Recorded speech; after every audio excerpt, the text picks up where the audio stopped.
continuamos con este especial por el Día del Trabajo y estamos con el secretario de la CGTP, Mario Guamán.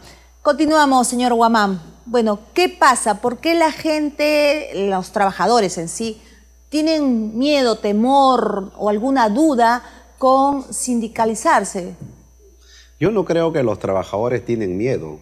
Lo que pasa que los gobiernos y determinados empresarios y los poderes fácticos, sobre todo los grandes medios de comunicación, no favorecen la organización de los trabajadores porque ha habido recorte de derechos laborales. Vea usted, en el año 90, cuando ingresó el señor Fujimori como presidente de la República, el 80% de los trabajadores tenían estabilidad y un 20% tenían contratos temporales.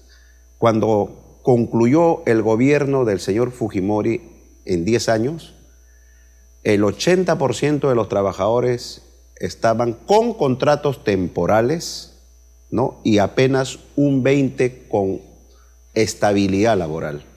Actualmente, casi el 85% de los trabajadores están con contratos temporales y no se pueden afiliar a un sindicato porque cuando se afilian le dicen, bueno, tu contrato de un mes o de 2 meses, en algunos casos, o de 3 meses, ya concluyó. Y a los que se han afiliado, ya concluyó, no estás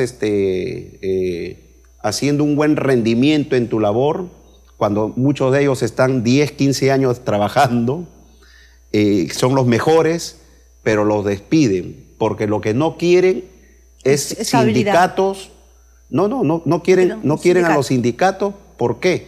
Porque el sindicato es una herramienta eficaz para que los trabajadores puedan ejercer sus derechos, tan así como lo hace la CONFIEP o la Sociedad Nacional de Minería, etc.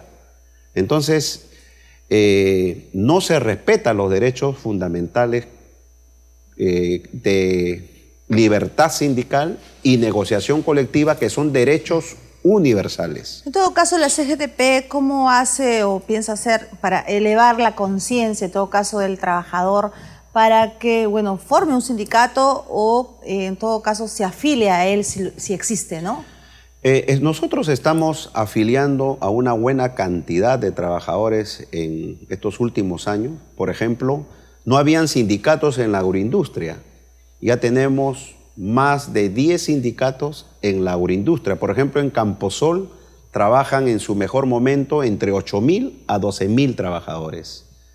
En Agrocasa trabajan entre 4.000 a 6.000 trabajadores, para mencionarle 2 empresas. Tenemos 32 sindicatos en la industria textil, por mencionarle otro rubro.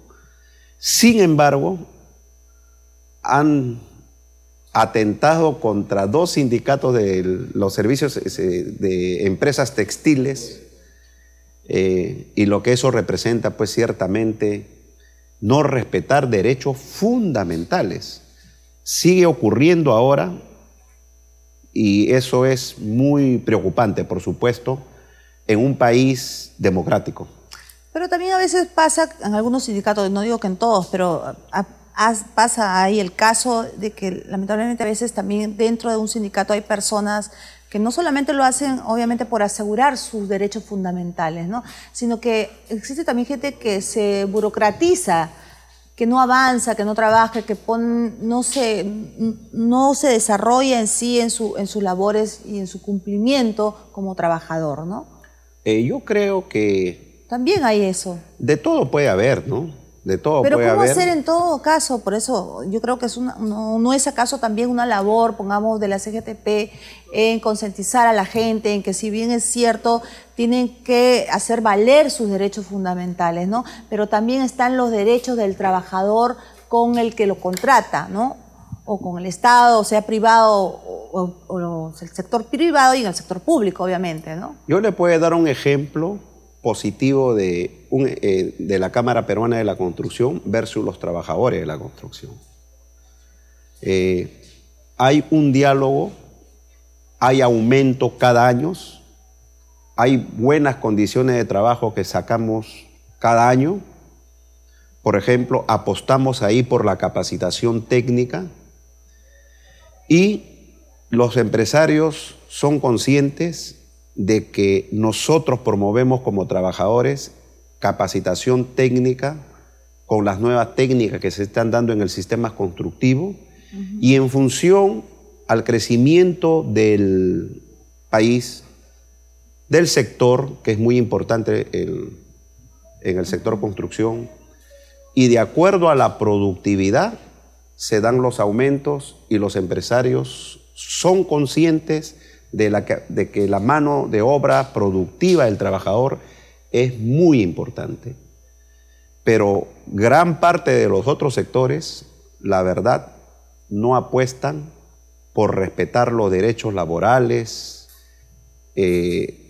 la seguridad social, la jubilación, entre otros. Pero ¿cómo promoverlo? ¿Cómo promoverlo para que sea, pues, recíproco, ¿no? El respeto a los derechos, ¿no?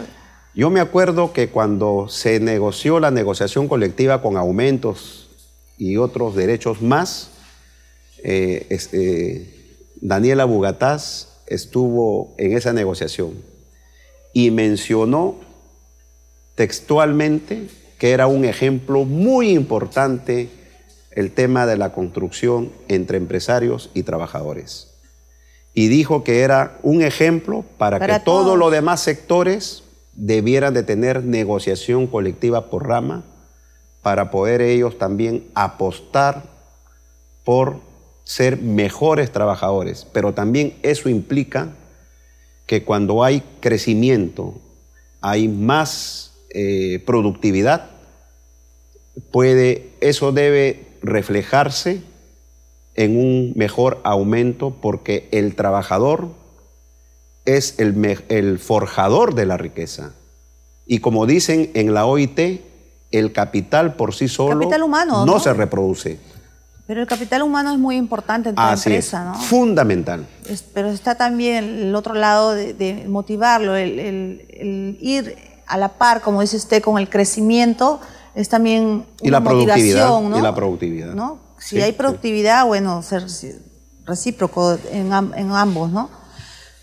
Pero, ¿por qué cree usted, dentro de todo, le repito, ¿no? Existe todavía el temor? ¿Acaso no hay realmente conocimiento de todos los derechos fundamentales a los que tiene derecho el trabajador, ¿no? Para afiliarse, para sindicalizarse o formar un sindicato al margen de que se pueda o no se pueda? Como le digo, nosotros seguimos afiliando a muchos trabajadores. Hay un poco más de entendimiento en esta coyuntura respecto a los gobiernos anteriores, hay que decirlo. Sin embargo, siguen habiendo algunos empresarios que no saben respetar las leyes. Las leyes se respetan no solamente para uno, sino para todos, ¿no? Pero en ese sentido nosotros en perspectivas seguimos trabajando bastante para fortalecer el movimiento sindical, capacitar a los trabajadores técnicamente, pero también capacitarlos en sus derechos fundamentales para que ejerzan a plenitud su ciudadanía. No solamente es el hecho de estar en un sindicato, sino también como ciudadanos debemos nosotros, por ejemplo, de preocuparnos mucho por la calidad de la educación, de la salud, siempre estar organizados para enfrentar la corrupción, que realmente es un cáncer, y para que también no haya impunidad. Vale decir, ejercer la ciudadanía a plenitud fortalece la democracia y la institucionalidad que está, digamos, muy venido a menos. Claro, porque yo no entiendo, a veces inclusive hay personas, trabajadores que tienen 15, 20 años, 25 años o más en una institución o una empresa privada y tienen el temor de sindicalizarse, ¿no? Bueno, siempre hay esas posibilidades, ¿no? No hay, por si acaso, obligación Obvio, para no hay sindicalizarse, obligación, para estar en no. un sindicato. Esa es una Es un cuestión. derecho también, ¿no? Es Que un tienes derecho tú. que lo puede ejercer el trabajador o puede no ejercerlo. Claro. Pero tenemos mecanismos de tercerización, de nuevas modalidades de contratación, donde, por ejemplo, en promedio, las empresas, la empresa principal apenas tiene un 15 a 18% de sus trabajadores en planilla. La diferencia, vale decir, el 78% más o menos, 72% de trabajadores están en la tercerización, en outsourcing, están en la subcontratación, en contratas. Vale decir, las modalidades, nuevas modalidades que subdividido te dan 36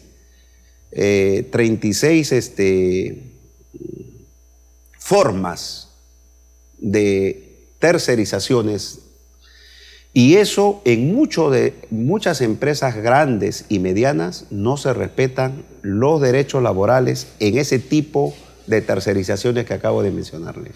Ese es un problema que todavía está enfrentándolo el Ministerio de Trabajo. Esperamos que haya en el Ministerio de Trabajo más presupuesto, más inspectores. Debe de hacerse realidad lo que está en el Congreso de la República como proyecto, la superintendencia de inspecciones. ¿Saben por qué? Porque en las regiones del país no hay ningún tipo de justicia para los trabajadores y hay una corrupción tremenda supervisor en el sector trabajo. Por eso que eso es, por ejemplo, un tema importante que pudiera verlo los congresistas de la República aprobando la ley de inspecciones, que debe ser a nivel nacional. A nivel nacional. Y deben de haber los mejores inspectores para que puedan realmente hacer fiscalización y cumplir con los derechos laborales como tales. Bien, para finalizar, señor Guamán, ¿no? Pero hablábamos de los derechos de los trabajadores. Los trabajadores, dentro de sus derechos fundamentales, está también pues su derecho a la cultura, su derecho a la recreación, ¿no? ¿Cómo podría el Congreso, los trabajadores, tener una fórmula, un tipo de negociación para poder lograr tener por fin los trabajadores del Congreso, que se ha hablado, se ha especulado mucho al respecto, pero no se ha dicho lo real? Y es que el Congreso, los trabajadores del Congreso desean contar con un centro de esparcimiento. Bueno, yo creo que es su derecho, ¿no? Yo creo que es un derecho de que no solamente hay que trabajar a veces 8 horas, 12 horas, 14 horas, sino también el estudio permanente, la cultura, el esparcimiento, la recreación deben ser parte de los trabajadores, y en ese sentido siempre es importante que los empleadores del sector privado, del sector público, deben hacer los esfuerzos para concretar también este tipo de esparcimiento y recreación. O sea, es un derecho de los trabajadores en todo caso, ¿no? Sí, el mismo presidente lo ha dicho, eso no está en la agenda como prioridad, pero es un proyecto simplemente que se piensa que pueda poner en marcha, ¿no? Yo creo que en la negociación colectiva que tiene el sindicato de los trabajadores del Congreso de la República pueden ponerlo en agenda como una necesidad, y supongo yo que habrá entendimiento al respecto. Claro, entre el sindicato del Congreso en todo caso. Siempre es posible a través de una negociación colectiva o a través de una voluntad política, digamos, de los grupos políticos representados en el Congreso. Bueno, todos los ministerios y muchas instituciones cuentan con un centro de esparcimiento, sí, ¿no? El Congreso de la República no cuenta con uno en realidad. Se especula de que el Congreso contaría con un club, pero un club que tiene... Es un centro de esparcimiento muy pequeño, con una pequeña piscina y una cancha de fútbol, es lo único que tiene. Y creo que no está de más. O sea, ¿por qué no puede tener un centro de esparcimiento? En todo caso, es un centro de esparcimiento que va a dar a la zona mucho trabajo, va a generar trabajo, ¿no? Y no solamente, o sea, esto se hablaba de los congresistas, pero esto no es para los congresistas, es para los trabajadores de los congresos que son los que van a quedar aquí, ¿no? Entiendo que es para los trabajadores y se ha desvirtuado, ¿no? Dicen que es para los congresistas porque están trabajando mucho. Yo creo que son temas que ciertos medios de comunicación tienen, me parece a mí, que centrar más bien los problemas en los grandes temas nacionales. Los temas de interés para la población, en todo caso. Eso es lo que deben de hacer, ¿no? La objetividad no siempre se dan en algunos medios de comunicación y más bien hacen todo lo contrario y eso no es bueno para la prensa como tal y también atenta contra la democracia porque cuando se distorsionan las informaciones, la verdad, eso no es positivo, ¿no? Bien, muchas gracias por estar aquí en el canal del Congreso, señor Guamán. Bien, estuvo con nosotros el secretario general de la CGTP. Conmigo será hasta la próxima.